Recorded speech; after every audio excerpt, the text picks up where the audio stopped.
एक इंसान अगर 3 बार अपनी मां को धोखा दे तो उसे क्या कहेंगे? बेगैरत, बेहया या कुछ और? शायद कि ऐसे शख्स को डिफाइन करने के लिए शब्द ही ना हो, लफ्ज ही ना हो। नरेंद्र मोदी जी, आपने अपनी मां को छोड़ा और कहा कि मैं धरती मां की सेवा करने जा रहा हूं, और आप राजनीति में आए।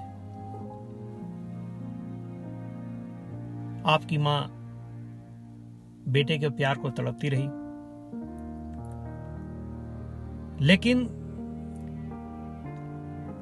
आप अपने अंदर नजर डालें, क्या आपने धरती मां की भी सेवा की या उसे भी बेगुनाह इंसानों के खून से रंग दिया?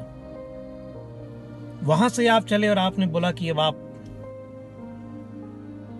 गंगा मां की सेवा करने जा रहे हैं, और आप बनारस आ गए। मोदी जी, आज आपकी गंगा मां बेगुनाहों के खून से लाल हुई पड़ी है। ये तस्वीरें देखें, ये उन बेगुनाह लोगों की है जिन्होंने आप पर यकीन किया, जिन्हें जलाने के लिए लकड़ी तक ना मिली, जिन्हें जलाने के लिए शमशान भी ना मिला,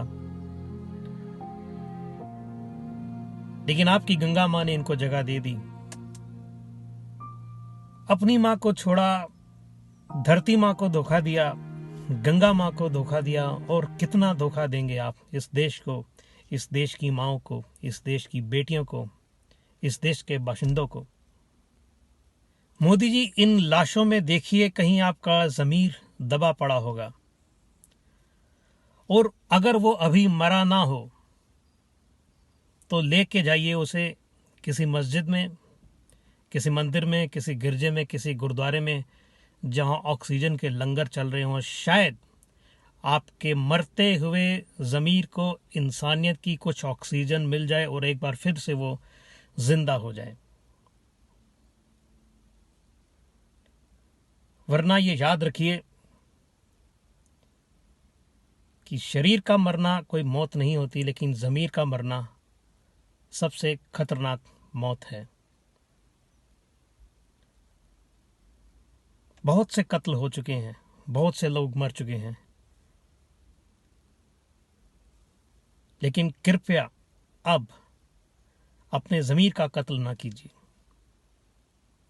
उसको बोलने दीजिए, उसकी आवाज़ सुनिए और कुछ होश कीजिए।